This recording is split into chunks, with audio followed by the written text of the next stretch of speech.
Praise the lord. నేను మీ తమ్ముడు జోషిని. దేవుని యొక్క రాజ్య సువార్త విస్తరింపబడుతున్నప్పుడు కొంతమంది తట్టుకోలేకపోతున్నారు.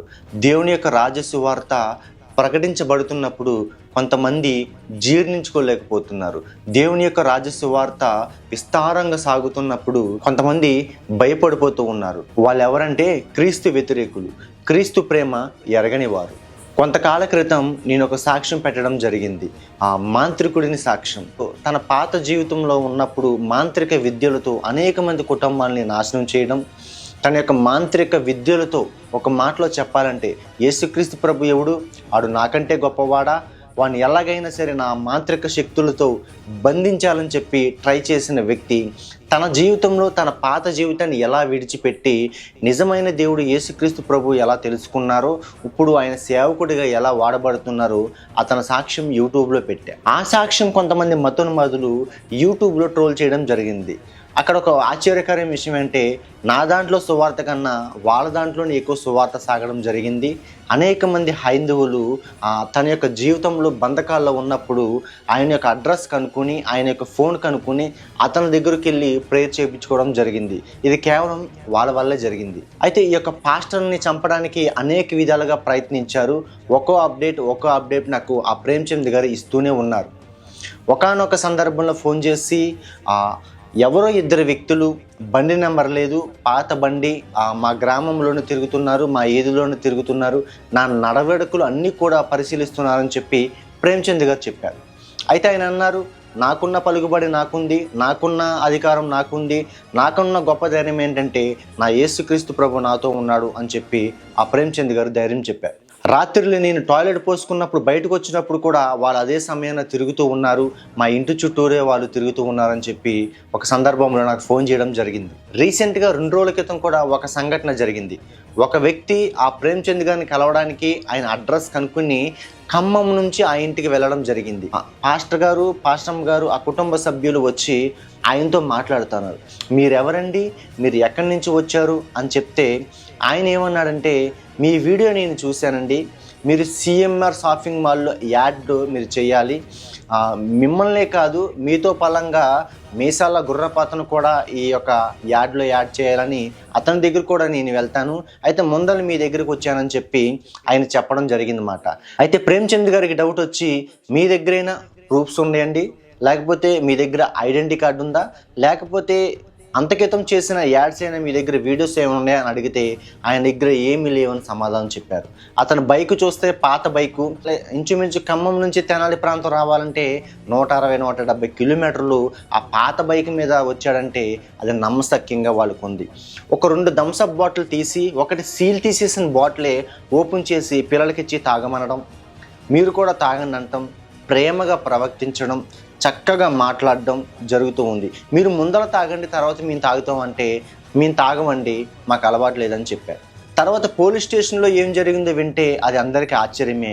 అంతకంటే ముందు అక్కడ ఏం జరిగింది అనే ఒక సంఘటన మీకు వీడియో రూపంలో అక్కడ జరిగిన సంఘటన వీడియో తీశారు, ఒక్కసారి మీరు చూడండి. ఉద్దేశం లేదు నాకు, మీరు అట్లా అనుకుంటారు. అట్లా కాదులయ్యా, ఊరు పేరు లేకుండా ఎంత దూరం ఎట్లా వచ్చావు. అందరికీ ప్రైజ్ లార్డ్. నా పేరు ప్రేమ్చంద్.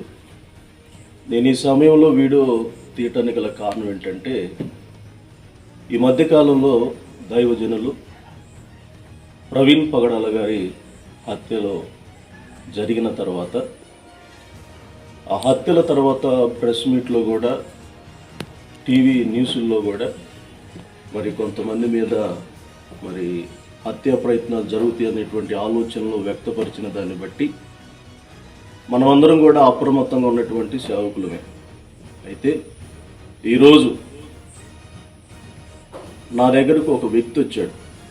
ఆయన ఏమన్నాడంటే, సిఎంఆర్ షాపింగ్ మాల్ తరఫున మీరు అడ్వర్టైజ్మెంట్ ఇవ్వాలండి అని, నా పేరు, మీసాల గురవప్ప గారి పేరు, ఈ ఇద్దరి దగ్గరికి వెళ్ళాలి, ముందు మీ దగ్గరికి రావాలన్నారు. నేనేమన్నానంటే, నా అడ్రస్ మీకు ఎలా వచ్చింది, మీరు దేంట్లో పనిచేస్తారని ప్రూఫ్ ఏంటి అని అడిగాను. ఆ ప్రూఫ్ అడిగితే వారు ఆ ప్రూఫ్ చూపించలేదు. కనీసం ఐడెంటిటీ కార్డు అన్న చూపిమన్నా అది కూడా చూపించలేదు. ఆ ఐడెంటిటీ కార్డే కాకుండా కనీసం లైసెన్సు దానికి సంబంధించినటువంటి ఉన్న వాటిని కూడా చూపించమంటే చూపిలా. ఆయనే మేనేజర్ అన్నాడు, తిరిగి ఇప్పుడు నేను సూపర్వైజర్ అంటున్నాడు. మేనేజర్ అనలేదు సార్, సేల్స్ ఇప్పుడు ఆ వ్యక్తి ఇక్కడే కూర్చున్నాడు. ఒకసారి మనం ఆయన అడుగుదాం.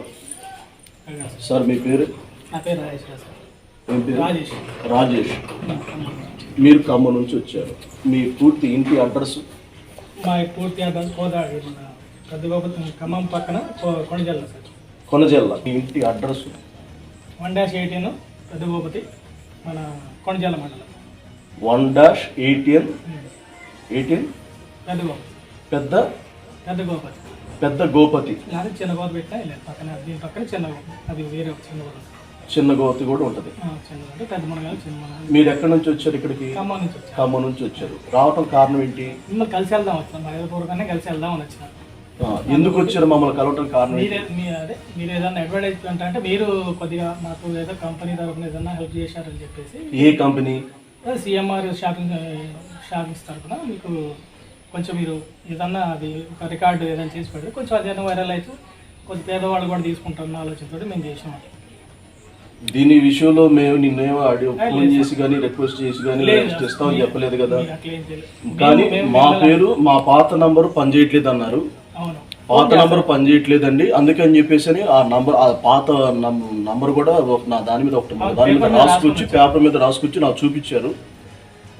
అయితే ఇప్పుడు మీ ఐడెంటిటీ కార్డు చూపించండి, అది చూపించండి అంటే హెల్మెట్ పెట్టుకుంటున్నాడు.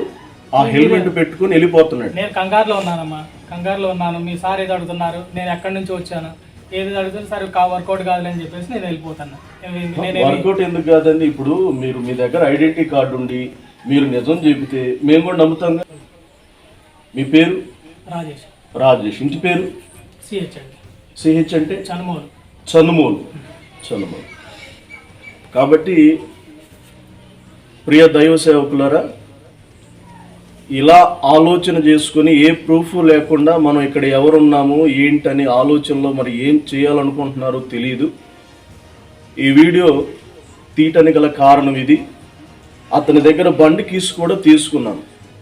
బండి కీస్ కూడా తీసుకున్న కారణం ఏంటంటే అతడు త్వరగా లేచి వెళ్ళిపోతున్నాడు. నాకు డౌట్ వచ్చింది.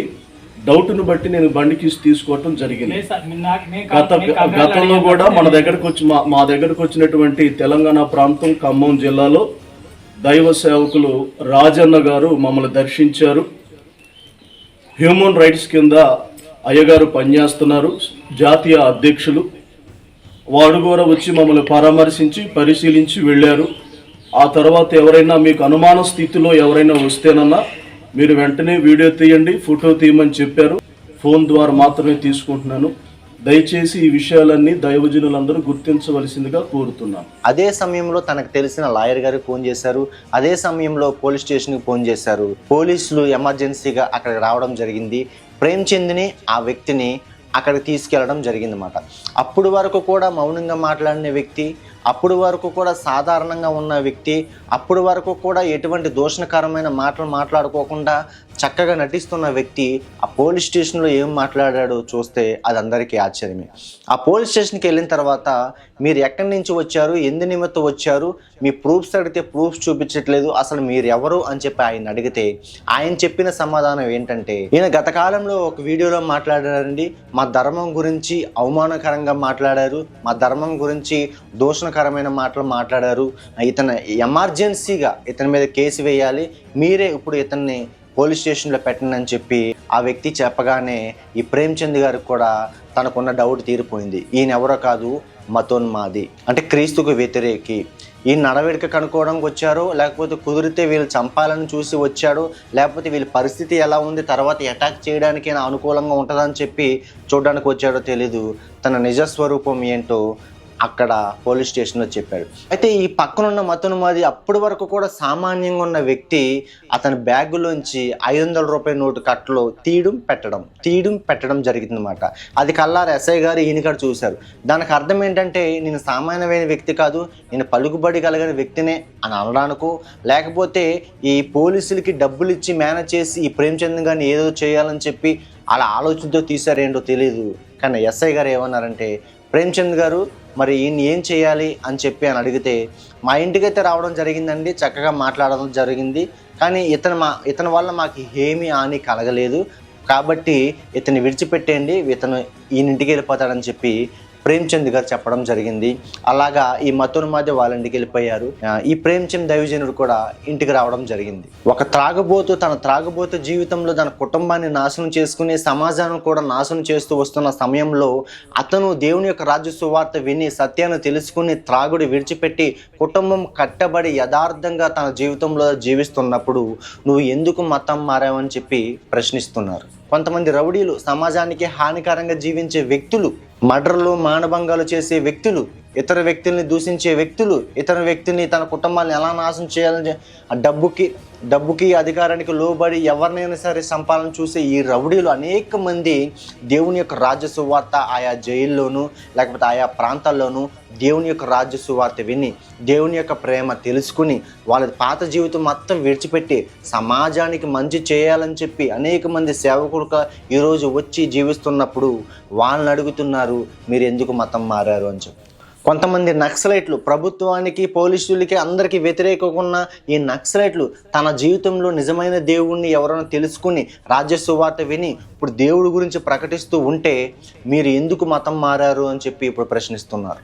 ఒకవేళ ప్రేమ్చంద్ గారు అక్కడ దేవుని యొక్క ప్రేమ రుచి చూచుకు ఉండకపోతే, ఒకవేళ ప్రేమ్చంద్ గారు దేవుని యొక్క రాజ్య సువార్త విని ఉండకపోతే, తన జీవితం మారి ఉండకపోతే అక్కడే ఆ యొక్క వచ్చిన వ్యక్తిని మా కుటుంబాన్ని హాని చేయడానికి వచ్చామని చెప్పి తమ్మను కట్టి కొట్టిను అక్కడే కొట్టి చంపేసేవాడు. కానీ ఆయన్ని విడిచిపెట్టడానికి గల కారణం ఏంటంటే దేవుని యొక్క ప్రేమ. దేవుడు ఏమని చెప్పారంటే నిన్ను వలె నీ పొరుగు అని ప్రేమించు అని చెప్పాడు. ఒకవేళ దేవుని యొక్క ప్రేమ ఆ ప్రేమచంద్రులో లేకపోతే అక్కడ సిచ్యువేషన్ ఎలా ఉండేదో, అక్కడ సిచ్యువేషన్ ఎలా మారేదో మనందరికీ తెలిసింది. చాలామంది క్రైస్తవులను చులకనగా ఎందుకు చూస్తానో చెప్ప, దేవుని యొక్క ప్రేమే వాళ్ళకు చులకనగా అనిపిస్తుంది, దేవుని యొక్క ప్రేమే వాళ్ళకి బానిసగా అనిపిస్తుంది. కానీ దేవుని యొక్క ప్రేమ ఎంత పవరో తెలుసా? దేవుని యొక్క ప్రేమ అనేక మంది నక్సలైట్లని, దేవుని యొక్క ప్రేమ అనేక మంది తాగుబోతుల్ని, దేవుని యొక్క ప్రేమ అనేక మంది రౌడీ షీటర్లని, దేవుని యొక్క ప్రేమ అనేక మంది వ్యభిచారకుల్ని మార్చుకుంటూ వస్తుంది. అది దేవుని యొక్క ప్రేమ. కొంతమంది ధర్మం పేరు చెప్పుకుని దొంగ బాబాలు, తన ధర్మం పేరు చెప్పుకుని మోసాలు చేసే వాళ్ళు అనేక మంది ఉన్నారు. యూట్యూబ్లోనూ ఆన్లైన్లో మనం చూస్తున్నాం. పలానా బాబా దగ్గరికి వెళ్తే సంతానం వస్తుందంట, పలానా బాబా దగ్గరికి వెళ్తే మన జీవితాలు మారుతాయంట, పలానా బాబా దగ్గరికి వెళ్తే మన అప్పులు తీరిపోతాయంట, పలానా బాబా దగ్గరికి వెళ్తే మన జీవితం మొత్తం మారిపోతుందని చెప్పి ఆ బాబా దగ్గరికి వెళ్తే చాలామంది బాబాలు నోట్లోంచి లింగాలు తీస్తామని చెప్పి, చాలామంది చేతిలోంచి విభూతి తీస్తామని చెప్పి అందరూ అంటూ ఉంటారు. ఆ లింగాలు ఎలా తీస్తారో, ఆ విభూతి ఎలా తీస్తారో కావాలంటే ఇప్పుడే మీ ఎదురుగా ఒకటి చేస్తాను చూడండి. నా నోట్లో ఏమైనా ఉందా? ఏమీ లేదు.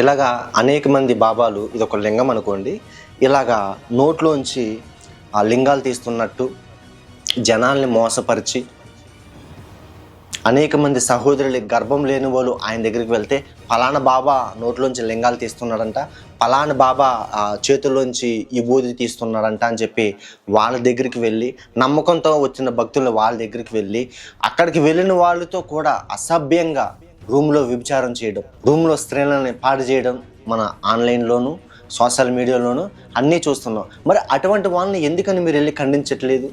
ధర్మం పేరు చెప్పి అన్యాయంగా జీవిస్తున్న వాళ్ళు అనేక మంది ఉన్నారు. మరి వాళ్ళని ఎందుకని మీరు ప్రశ్నించరు?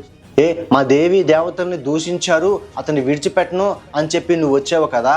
అయితే వినాయక చవితి వచ్చినప్పుడు నేను కల్లారా చూశాను, అనేక మంది యూట్యూబ్లో కూడా కల్లారా చూస్తున్నారు. ఆ 5 రోజులు కూడా చాలా భక్తి శ్రద్ధలతో పూజిస్తారు ఆ వినాయకుడిని. ఆ వినాయకుని పూజించిన తర్వాత 6వ రోజు వచ్చి ఆ నిమగ్నం చేస్తారు. నీటిలో సరస్సులోను నదుల్లోనూ నిమగ్నం చేసినప్పుడు ఆ నీటిలో మునగకపోతే ఆ విగ్రహం పైకి ఎక్కి తొక్కి తొక్కి తొక్కి మరీ నీటిలో ముంచుతారు. మరి అప్పుడు ఎందుకని మీరు ప్రశ్నించలేదు దేవుణ్ణి ఎందుకు తొక్కుతున్నారని? మీ దేవీ దేవతల్ని దూషించారు, మా ధర్మాన్ని దూషించారని చెప్పి మీరు అంటున్నారే, అనేక సార్లు యూట్యూబ్లోనూ ఆటలోనూ ప్రచారం చేస్తున్నారు. నైట్కి నైటే విగ్రహాన్ని ధ్వంసం చేశారు, నైట్కి నైటే విగ్రహాన్ని పగలగొట్టేశారని చెప్పి చాలామంది అంటున్నారే. మరి అదే వినాయకుడిని ఒక విగ్రహాన్ని నిమజ్జనం చేసేటప్పుడు పైనుంచి ట్రాలీ మీద వేసి కింద పడేటప్పటికి ఆ విగ్రహం పగిలిపోతుంది. మరి ఎందుకని అప్పుడు మీరు ప్రశ్నించరు? మొన్న జరిగిన విషయం ఏంటంటే, కొంతమంది భక్తులు తిరుపతి కొండెక్కేటప్పుడు గోడ భక్తుల మీద పడిపోయి చనిపోయారు. మరి ఎందుకని అధికారుల్ని, ఆ గోడ కట్టిన అధికారుల్ని ఎందుకని అక్కడ నిర్లక్ష్యంగా కట్టారని చెప్పి ఎందుకని ఆ అధికారుల్ని మీరు ప్రశ్నించట్లేదు? అటువంటి అధికారుల్ని ప్రశ్నిస్తే వెనక నుండి తరిమి పంపేస్తారన్నా? అటువంటి అధికారుల్ని ప్రశ్నిస్తే అవసరమైతే చంపేస్తారని చెప్పి భయపడిపోయి అడగట్లేదా? మాలో ఉన్న క్రీస్తు ప్రేమను మీరు లోకుగా తీసుకుని మమ్మల్ని చులకనగా చూస్తున్నారు. కానీ మాలో ఉన్న క్రీస్తు ప్రేమ లేని వారితో మీరు ఒకసారి పెట్టుకోండి, ఆ తగాదం ఎలా ఉంటుందో మీకు తెలుస్తుంది. ఆ భక్తులు చనిపోయారు. ఆ భక్తులు చనిపోయిన తర్వాత వాళ్ళ దగ్గరికి పరామర్శించిన వారు లేరు. అది కట్టిన వాళ్ళు అలా కట్టారేంటి, కొన్ని నెల రోజుల క్రితమే కట్టారు, అప్పుడే కూలిపోయిందని చెప్పి ప్రశ్నించేవారు లేదు. ఒకవేళ ఆ ప్రదక్షిణాల్లో పెద్ద పెద్ద ఉన్నతాధికారులు చనిపోతే, ఆ ప్రదక్షిణాల్లో ఆ పెద్ద ఒక రాజకీయవేత్త చనిపోతే ఇక దేశం ఎలా ఉంటుందో మనం ఊహించుకోలేము. వాళ్ళు చనిపోయింది సామాన్యులు కదా, తీసుకెళ్ళి పూర్తి చేశారు, అయిపోయింది. అప్పుడు మీరు ఎందుకని ప్రశ్నించారని చెప్పి నేను అడుగుతున్నా. చెడుని విడిచిపెట్టి మంచిగా జీవిస్తున్న వ్యక్తిని మతం మారారని చెప్తున్నారు, కానీ అన్యాయంగా జీవిస్తున్న వ్యక్తుల్ని ఎవరూ ప్రశ్నించట్లేదు. ఒక స్త్రీ మొన్న ప్రవీణ్ పగడాల గారు చనిపోయినప్పుడు చాలా అసభ్యకరంగా మాట్లాడింది. చనిపోయి బాధలో ఉంటే చాలా అసభ్యకరంగా మాట్లాడింది. ఆవిడ పేరు నేను చెప్పను, ఎందుకనంటే ఆవిడ వయసు చూసుకుంటే ఆవిడ నాకు తల్లితో సమానం. చాలామంది స్త్రీలు కూడా ఆ స్త్రీని తిట్టిన సందర్భంలో మనం యూట్యూబ్లో చూసుకుంటూ వచ్చాం. అంతకేతో మీ ధర్మంలోనే సతీ సహగమనం అనేది ఉండేది. మీ ధర్మంలో భర్త చనిపోతే ఆవిడ యవనస్తురాలవని, నడువసేవని, ముసలి వాళ్ళేవనే సరే, భర్త చనిపోతే భర్త చితి మీదే బతుకున్న ఒక స్త్రీనే ఆ చితి మీద వేసి మంట పెట్టి కాల్చేసేవారు. అది ఒక జాతరలాగా జరిపించేవారు. విలియం కేరీ అనే ఒక క్రైస్తవుడు ఈ యొక్క దేశం వచ్చి సువార్త ప్రకటిస్తున్నప్పుడు ఒక కేక వినిపించింది. ఏంటంటే, నన్ను విడిచిపెట్టండి, నాకు బతకాలని ఉంది, నన్ను విడిచిపెట్టండి, నన్ను బతకాలని చెప్పి ఒక స్త్రీ అరుస్తుంది. అక్కడికి వెళ్ళి చూడగానే అక్కడ పరిస్థితి ఏంటంటే, భర్త చనిపోయాడు, ఇక స్త్రీని తీసుకెళ్ళి వాళ్ళ ధర్మం ప్రకారంగా అదే చితి మీదేసి నిప్పి పెట్టేయాలి. ఇది కళ్ళారా చూసి ఏంటి ఈ దౌర్భాగ్యం, ఏంటి ఈ ధర్మం ఇలా ఉంది, ఏంటి ఇలా చంపేస్తున్నారండి, బ్రతుకున్న ఆవిడని ఇలా చంపేస్తున్నారని చెప్పి ఆ విలియం కేరీ మైండ్లో ఒకటి వచ్చి ఇది ఎలాగైనా ఆపాలని చెప్పి రాజారాం మోహన్ రాయ్, విలియం కేరీ గారు వచ్చి ఆ యొక్క ధర్మాన్ని, ఆ యొక్క సతీ సహగమనాన్ని నిలిపివేయడం జరిగిందన్నమాట. ఒక క్రైస్తవుడు వచ్చి ఆ సంఘటన జరగకపోతే ఈరోజు ఒక స్త్రీ యొక్క పరిస్థితి ఎలా ఉండేదో ఒకసారి గమనించండి. అది ఎవరికి తెలియదు. మన సింధూర్ అని చెప్పి ఒక యుద్ధం జరిగింది. స్త్రీకి ఈ యొక్క దేశంలో చదువుకోవడానికి అర్హత లేదు, కానీ ఒక క్రైస్తవుడు వచ్చి స్త్రీ కూడా చదువుకోవాలని చెప్పి స్త్రీలు కూడా చదువుకునే హక్కు ఈ దేశంలో కల్పించింది ఒక క్రైస్తవుడు. మన సింధూర్ అనే ప్రాంతంలో, మన సింధూర్ అనే ఒక యుద్ధం చేస్తుంది ముఖ్యంగా మన న్యూస్లో చూసింది ఎవరంటే స్త్రీలే. ఆనాడు ఆ క్రైస్తవుడు ఆ యొక్క హక్కు ఇవ్వకపోతే, చదువుకునే హక్కు ఇవ్వకపోతే ఈనాడు స్త్రీ ఎలా జీవించేదా ఒకసారి గమనించండి. ఇది కేవలం క్రైస్తవుడి వల్ల జరిగింది. నువ్వు నడుస్తున్న భూమి అయింది, నువ్వు పీలుస్తున్న గాలి అయింది, నువ్వు చూస్తున్న ఆకాశం అయింది, నీ జీవితమే అయింది, నిన్ను సృష్టించిన వాడే ఆయన. నువ్వు ఒక చీకటిలో నువ్వు నడుస్తున్నప్పుడు ఎటు వెళ్తావో తెలియక లైట్ వేసుకుని వెళ్తావు, ఆ లైట్ కనిపెట్టింది ఒక క్రైస్తవుడు. నువ్వు మాట్లాడే ఫోన్ ఉంది, ఆ ఫోన్ కనిపెట్టినోడు ఒక క్రైస్తవుడు. నువ్వు నడిపే బండి కనిపెట్టింది ఒక క్రైస్తవుడు. నువ్వు ఎక్కే ట్రైన్ కనిపెట్టింది ఒక క్రైస్తవుడు. నీది పైన తిరిగే ఫ్యాన్ కనిపెట్టింది ఒక క్రైస్తవుడు. క్రైస్తవుడు అయితే వద్దు, కానీ క్రైస్తవుడు కనిపెట్టిన అన్నీ కూడా నీకు కావాలి. తెల్లార లేచిన కాడి నుంచి నైట్ పడుకునే వరకు కూడా క్రైస్తవుడు కనిపెట్టిన అన్నీ కూడా నీకు కావాలి, కానీ క్రైస్తవం అనేది నీకు వద్దు. మతం మతం మతం అంటారు, క్రైస్తవం అనేది మతం కాదండి. ఒకవేళ నీకు మతం ముఖ్యమైతే మతంలోనే బతుకు, ఆ మతం గురించి నువ్వు ప్రకటించుకో. క్రైస్తవం అనేది మతం కాదు, క్రైస్తవం అనేది ఒక మార్గం. పాత జీవితాన్ని విడిచిపెట్టి, రోత జీవితాన్ని విడిచిపెట్టి నీతిగా యథార్థంగా జీవించమనేదే ఒక క్రైస్తవ్యం. వ్యభిచారం చేయొద్దని చెప్పి దేవుడు చెప్పాడు. వ్యభిచారం చేయడం వల్ల ఎన్ని కుటుంబాలు నాశనం అయిపోయినాయో, అతని జీవితం ఎలా నాశనం అయిపోయిందో అందరికీ తెలుసు. ఇదంతా కూడా పాప జీవితం విడిచిపెట్టి నీతి జీవితంలో జీవించమనేదే ఒక క్రైస్తవ్యం అనేది. నువ్వు సువార్త ప్రకటించొద్దు అని చెప్తారు. అసలు సువార్త ప్రకటించొద్దని హక్కు నీకు ఎవరిచ్చారు? ఈ దేశ రాజ్యాంగమే, ఈ దేశ న్యాయస్థానమే. నువ్వు 18 సంవత్సరాలు దాటినోడు తనకి ఇష్టం వచ్చిన సువార్త తను ప్రకటించుకోవచ్చు, తనకి ఇష్టం వచ్చిన చోటుకి తను వెళ్ళొచ్చు, తనకి ఇష్టం వచ్చిన మతాన్ని తను స్వీకరించవచ్చు అని చెప్పారు. నువ్వు ప్రకటించొద్దని చెప్పడానికి నీవెవరు? ఏదో ఒక వీడియో చూసి ఖాళీ ఉన్న సమయంలో, పని పాట లేకుండా సమయంలో వీడియోలు చేసి నా ధర్మాన్ని చూసి దూషిస్తున్నారు, నా ధర్మాన్ని అది అంటున్నారు, నా ధర్మాన్ని ఇది అంటున్నారు అని చెప్పి నువ్వు ఎర్రవేగుతున్నావే. నువ్వు వెళ్ళి ప్రకటించుకో నీ ధర్మాన్ని. ఎవడు వద్దన్నాడు? ధర్మం ప్రకటిస్తే పైన ఎండ తగులుతుందా? రోడ్డు మీద సువార్త ప్రకటిస్తే గాలి దుమ్ము వేయదా? రోడ్డు మీద సువార్త ప్రకటిస్తే ఆ సృహ తప్పి పడిపోతావా? మాకు సువార్త మాకు కల్పించిన దేవుడు ఇచ్చిన ఒక భారం. ఎందుకంటే సజీవుడైన దేవుణ్ణి ప్రకటిస్తున్నాం అని చెప్పి మాలో ఆ జీవం ఉంది. సజీవుడైన దేవుణ్ణి, రాజ్య సువార్త ఈ లోకంలో ప్రకటిస్తున్నాం అని చెప్పి మాకు గొప్ప సంతోషం మాకు కలుగుతుంది. మాకు ఎండన ఉండదు, వానన ఉండదు, చీకటన ఉండదు, పగలను ఉండదు. మాకు ఎక్కడ అవకాశం ఉంటే అక్కడ దేవుని యొక్క రాజ్య సువార్త ప్రకటించడమే. అదే సువార్త మీరు ప్రకటించండి. అదే సువార్త మీరు అనేక చోట్ల మీరు ప్రాంతాల్లో సభలు పెట్టి మీ ధర్మం గురించి ప్రకటించుకోండి. మీకు ఎవరొద్దన్నారు? మీకు ఎవరో ఆటంకపరిచారు? ఒరిస్సా దేశంలో కుష్టు రోగుల్ని అంటరాని వాళ్ళ కింద చూసేవారు. వాళ్ళు ముట్టుకునేవాళ్ళు కాదు, వాళ్ళు పట్టుకునేవారు కాదు. వాళ్ళ ఆహారం ఇవ్వడానికి వెళితే ముక్కు మూసుకుని ఇలా ఆహారం పెట్టేసి వెళ్ళిపోయే పరిస్థితిలో గ్రహం వ్యక్తి వచ్చి వాళ్ళ మధ్య పరిచర్య చేస్తున్నారు. వాళ్ళ మధ్య చక్కగా దేవుని యొక్క సువార్త ప్రకటిస్తున్నారు. అతను కుష్ఠరోగితో బాధపడుతున్న అతను పుండును కడుగుతున్నప్పుడు, అయ్యో నేను అంటరాను వాణ్ణి, నువ్వు నన్ను పట్టుకోమోకు, నా వ్యాధి నీకు కూడా వస్తుందేమో అని చెప్పి ఆ యొక్క కుష్ఠరోగి అంటే గ్రహం ఐన్స్టీన్ అన్నారు, నా యేసయ్యకు నువ్వు అంటరానివాడు కాదు, అలాగే నాకు కూడా నువ్వు అంటరానివాడు కాదు అని చెప్పి ఆ కుష్ఠరోగుల మధ్య పరిచర్య చేస్తూ, వాళ్ళు గృహాలు కట్టిస్తూ, తన సొంత డబ్బుతో వాళ్ళు చదివించుకుంటూ, పిల్లలకి బట్టలు కట్టిస్తూ, సువార్త ప్రకటిస్తూ, నీతిగా యథార్థంగా జీవించండి, దేవుని యొక్క రాజ్యం ఇలా ఉంటుంది, దేవుని యొక్క పని ఇలా ఉంటుంది, దేవుని యొక్క ప్రేమ ఇలా ఉంటుందని చెప్పి వాళ్ళందరికీ పంచి సేవ చేస్తూ ఉంటే అప్పుడు గుర్తొచ్చారు ఈ మతోన్మాదులకి వీళ్ళు. నువ్వు ఇక్కడికి వచ్చి ఆ యేసుక్రీస్తు ప్రభు గురించి ప్రకటిస్తున్నావు, నువ్వు ప్రకటించొద్దు లేకపోతే చంపేస్తున్నావు. అప్పటి వరకు కూడా వీళ్ళు బాధల్లో ఉంటే పట్టించుకోలేదు. అప్పటి వరకు కూడా వీళ్ళు ఆహారంతో బాధపడుతుంటే వీళ్ళు పట్టించుకోలేదు. అప్పటి వరకు కూడా వీళ్ళు పుండులతో బాధపడుతుంటే వీళ్ళు ట్రీట్మెంట్ చేయలేదు. అప్పటి వరకు కూడా వీళ్ళ పిల్లలు అంటరాని వాళ్ళకు తిరుగుతుంటే వీళ్ళు పట్టించుకోలేదు. అప్పటి వరకు కూడా గాలి దుమ్ముకి వానికి వీళ్ళ ఇల్లు కూలిపోతే వీళ్ళు పట్టించుకోలేదు. ఎప్పుడైతే వీళ్ళని ఆదరించడానికి వచ్చారో, ఎప్పుడైతే వీళ్ళు సువార్త చెప్పడానికి వచ్చారో, ఎప్పుడైతే వీళ్ళు ఆహారం పెట్టడానికి వచ్చారో, ఎప్పుడైతే వీళ్ళని ట్రీట్మెంట్ చేయడానికి వచ్చారో, ఎప్పుడైతే వీళ్ళ పరిస్థితి మార్చడానికి వచ్చారో, అప్పుడు వచ్చింది ఈ మతోన్మాదులకి, ఎందుకు నువ్వు యొక్క దేవుని యొక్క రాజ్య సువార్త ప్రకటిస్తున్నావు అని చెప్పి.